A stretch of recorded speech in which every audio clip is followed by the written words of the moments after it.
ସେମାନେ ଆମ ଘରୁ ବାହାର କରିଦେଇଛନ୍ତି। ଆମର ଗୋଟେ ଇଜ୍ଜତ ବୋଲି କିଛି ଅଛି ନା ନାହିଁ। ମୁଁ ମାଗିବିନି, ଏମିତି କାମ କରିବି ସେ ଆପେ ଆପେ ଖାଇବାକୁ ଦେବି। ମୋ ଥାଳି କରୁଛି ପରିବାର ଅଛି ଶୀଘ୍ର କର।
ଦେଖୁଛୁ କି ଲୋକମାନେ କେମିତି ବଦଳି ଗଲେଣି।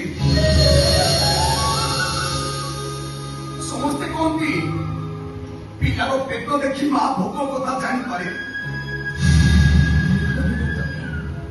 ବରଂ ମୁହ ଦେଖି ପେଟ କଥା ଜାଣିପାର।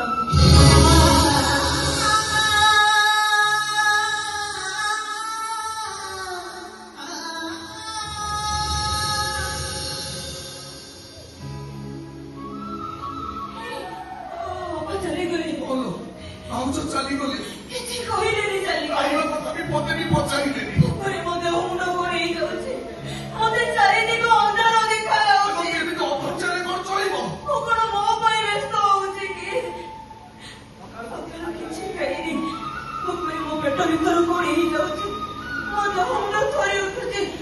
ମୁଁ ସତ କହୁଛି ମତେ ଯଦି କିଛି ଖାଇବାକୁ ନଦବ ମୁଁ ସତରେ ମରିଯିବି।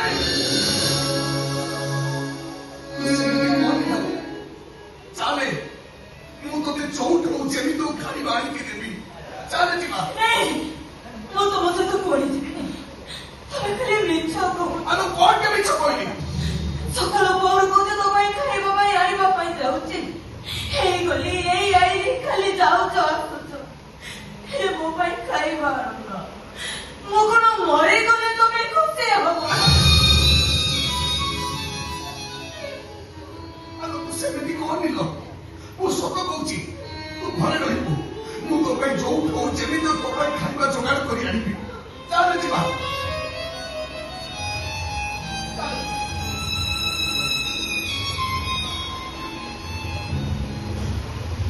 ଚନ୍ଦ୍ର ଖାଇବା ଆସ। ମତେ ଡାକିଲ ନା? ସେମାନେ ମତେ ଡାକିଲେ। ଆମ ଦି ଜଣକୁ ଡାକୁଛି। ଖାଇବା ଆସ।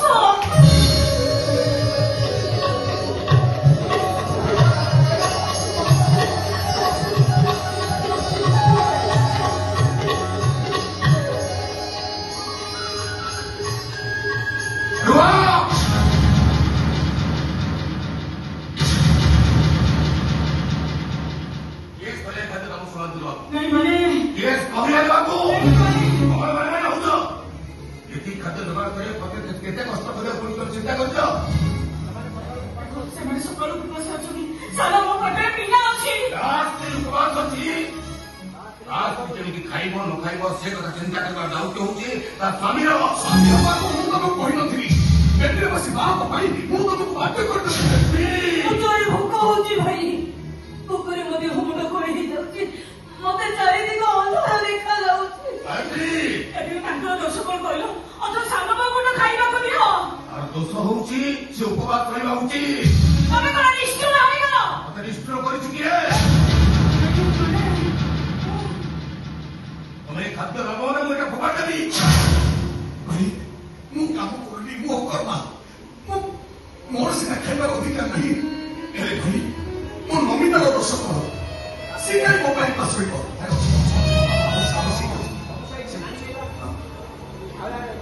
ମାନୁଛି ଭାଇ। ଆରେ ତମେ କଣ ନିଷ୍ଠୁର ହେଇଛ? ମତେ ନିଷ୍ଠୁର କରିଛି କିଏ? ମହିଳାଏ ଖାଦ୍ୟ ଦୂରେଇ ଯାବନି। ମୁଁ ମାନୁଛି ମୁଁ ଅକର୍ମା ଅଳସୁଆ କର୍ମ କରି ମୁଁ କିଛି କରୁନି ବୋଲି ମୋର ସିନା ଖାଇବାକୁ ଅଧିକାର ନାହିଁ। ହେଲେ ଭାଇ ମୋ ନମିତାର ଦୋଷ କଣ? ସେ କାହିଁକି ମୋ ପାଇଁ ଉପାସ ରହିବ? ହଁ ଭାଇ ତାକୁ ତ ଦିଟା ଖାଇବାକୁ ଦିଅ। ଦେଖ ସାନମୁନ ପେଟରେ ଉପାସ ଅଛି ଆରେ ତାର ଏଥିରେ ଦୋଷ କଣ? ଉପବାସ ରହିବା ଉଚିତ। କାହିଁକି ସେ ଗୋଟେ ଅଳସୁଆ ସ୍ତ୍ରୀ, ତା ସ୍ୱାମୀ ଗୋଟେ ଅଯୋଗ୍ୟ ସ୍ୱାମୀ।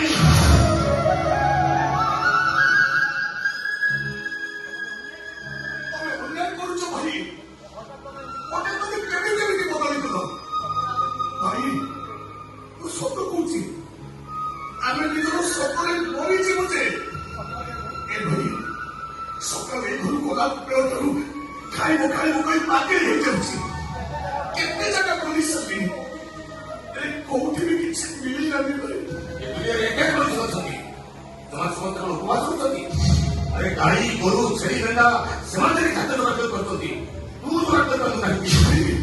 ଗାୟତ୍ରୀ ସେ ଖାଦ୍ୟ ତମେ ସେଠୁ ନବ ନା ଫୋପାଡ଼ି ଦେବି?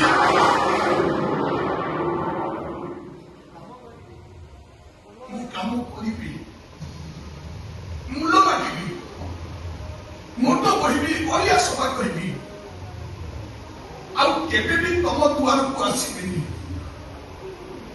ହେଲେ ଆଜି ଦିନକୁ ପାଇଁ ତ ବଞ୍ଚେଇ ଦିଅନ୍ତୁ ବାବୁ।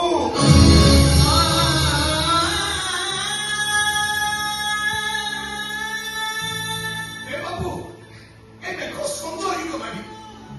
ଏଇ ସଞ୍ଜ ବେଳଟାରେ କୋଉଠି କଣ ମିଳିବ ଯେ ବିଚାରକୁ ଖାଇବାକୁ ଦେବି? ଏ ବାବୁ ଆରେ ମୋ ପାଇଁ ରହିଲା ନାହିଁ, ମୋ ସ୍ତ୍ରୀ ପାଇଁ ରହିଲା ନାହିଁ। ତା ପେଟର ପିଲାଟା କଣ ତମର ଶତ୍ରୁ? ଆରେ ତାକୁ ତ ଗୋଟେ ଖାଇବାକୁ ଦିଅନ୍ତୁ ବାବୁ।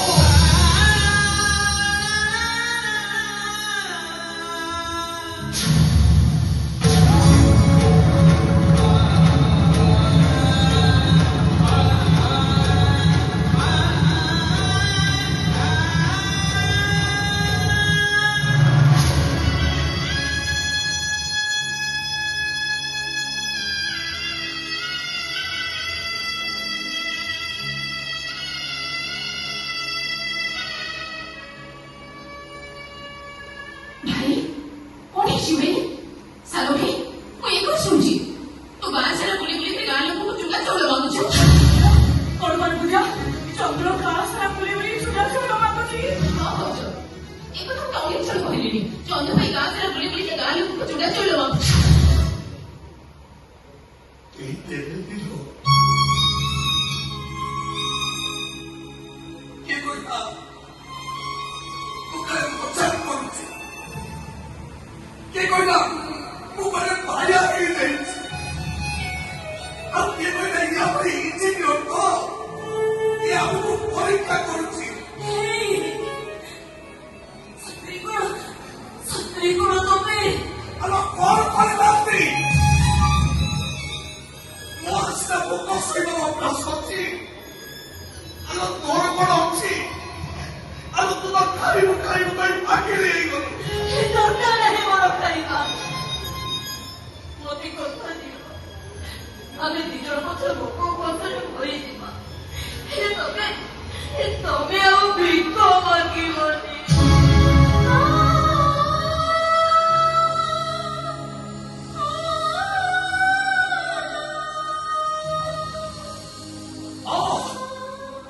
ମୁଁ ଭିକ ମାଗିବି ମୋ ସ୍ତ୍ରୀ ପାଇଁ, ମୋ ସ୍ତ୍ରୀ ପେଟରେ ଭୋକ ଥିବା ପିଲାଟା ପାଇଁ। ମୁଁ ଦୁଆର ଦୁଆର ବୁଲି ଭିକ ମାଗିବି। ଏ ସତ କହୁଛି ବାବୁ, ଆଉ କେବେ ବି ଏ ଦୁଆରକୁ ଆସିବିନି। ସାଲୋ ଭାଇ ଆଉ କିଏ କାଟବାନି? ମୁଁ ଯଦି କାହା ଭାଗିରି କାନ୍ଦି ମୋତେ ଏମିତି ଖେଳରେ କେହି ଘରୁ ବାହାର କରିଦେଇ ନଥାନ୍ତି। ଭୋକିଲା ପେଟରେ ଖାଇବା ପାଖରେ ବସିଥିଲୁ, ଆମ ହାତ ଧରି ଉଠେଇ ଦେଇ ନଥାନ୍ତେ।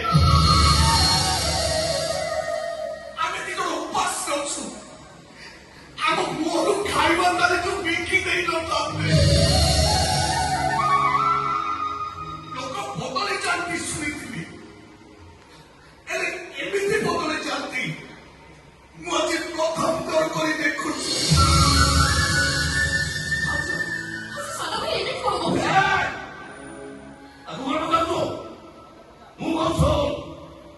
ଆଜି ପର୍ଯ୍ୟନ୍ତ ବସିଲି ଏମିତି ମୁଁ ଜୀବନର ପଚାରିଲି କାହିଁକି ବସୁଥିଲ କାହିଁକି ବସୁଥିଲ ମା ସାନ ଭାଇ ଇଞ୍ଜିନିୟର ଚାକିରି କଲା ସେ କଣ ମଠାରେ ଭଲ ପାଠ ପଢୁଥିଲା ଆରେ ମୋର ତ ସବୁଥିରେ ଫାର୍ଷ୍ଟ କ୍ଲାସ ମୁଁ କଣ ଚାହିଁଥିଲେ ସରକାର ଚାକିରି କରିପାରୁନଥାନ୍ତି ଆରେ ମୋ ପାଠ ପଢା ଦେଖି ସମସ୍ତେ କହୁଥିଲେ ମୁଁ କୁଆଡେ କଲେକ୍ଟର ହେଇଥାନ୍ତି କିଏ କଲେକ୍ଟର ତତେ ମୁଁ କଲେକ୍ଟର ହେବି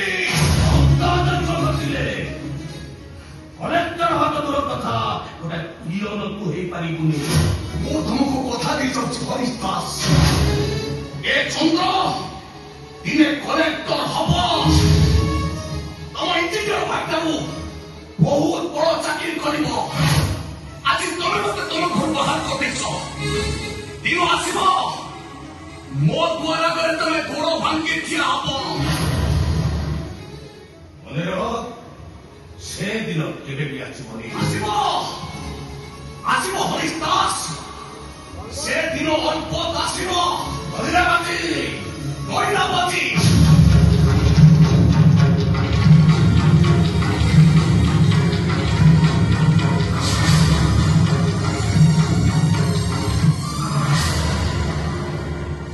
এই নমিতা আলো চাঁদে এই জমা মন দুঃখ কর ମୁଁ ତତେ ବି କହୁଛି ତୋ ପେଟ ମୁଁ ଭୋକରେ ରଖିବିନି ତତେ ମୁଁ ବସିବି ମୁଁ କଲେକ୍ଟର ହେବି ଆଲୁ ଯାହାର କେହି ନାହିଁ ତାର ପୁରା ଯୋଗ୍ୟ ଅଛି ଯାହାର ଘର ନାହିଁ ତାର ପୁରା ଯୋଗାର ମନ୍ଦିର ଅଛି ଯାହା ପାଖରେ ଖାଇବା ନାହିଁ ଯାହା ପାଖରେ ଭାତ ନାହିଁ ତା ପାଖରେ ଖାଲି ଥାଳି ଅଛି ଆଜି ଏଇ ଥାଳି ମତେ ଆଜି ରାତିରେ ଭାତ ଗନ୍ଧିଏ ଦବ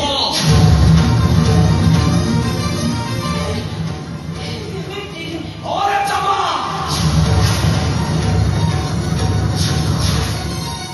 এই বান্তির গামছা চিনি দিয়ে কমছি পাতিলার থালি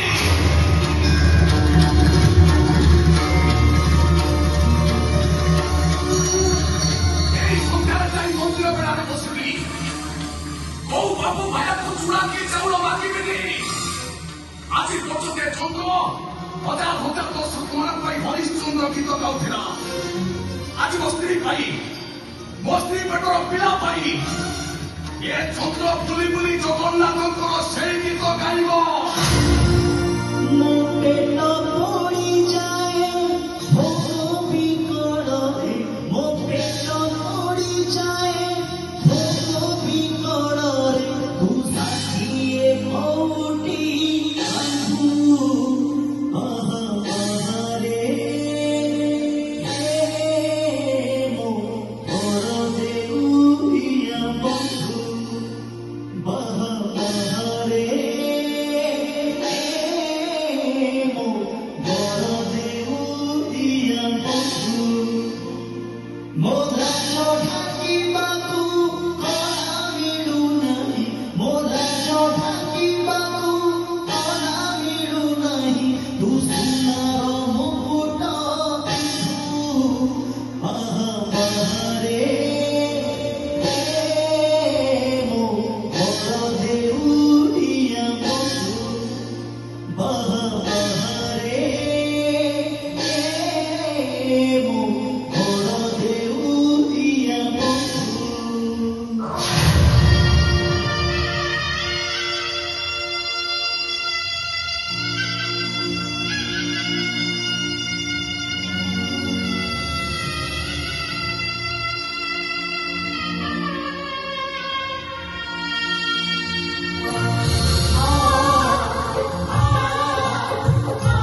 ପାଖରୁ କହିବେ ଆଜି ତା ସ୍ତ୍ରୀ କହିବ ଏଇଟା ଗୋଟେ ପ୍ରଯୁକ୍ତ ଅପଦାର୍ଥ ସ୍ୱାମୀ ତାପରେ ତା ସ୍ତ୍ରୀ କଥା ଚାଲିଯିବ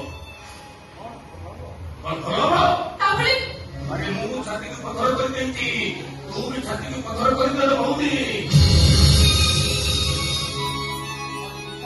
ଚିନ୍ତା କର ଭଉଣୀ ବଞ୍ଚିତ ଅବସ୍ଥାରେ ସେ କିଛି ନ କରିବ କାଲି ସକାଳେ ସେ କରିବ କଣ ଭଲ ପାଠ ପଢୁଥିଲା ଭଲ ଚାକିରି କରିବ ସେ ଚାକିରି କଲେ ବଡ ମଣିଷ ହେଲେ ଅନ୍ତତଃ ମୁଁ ଟିକେ ଶାନ୍ତିରେ ତ ମରିପାରିବି।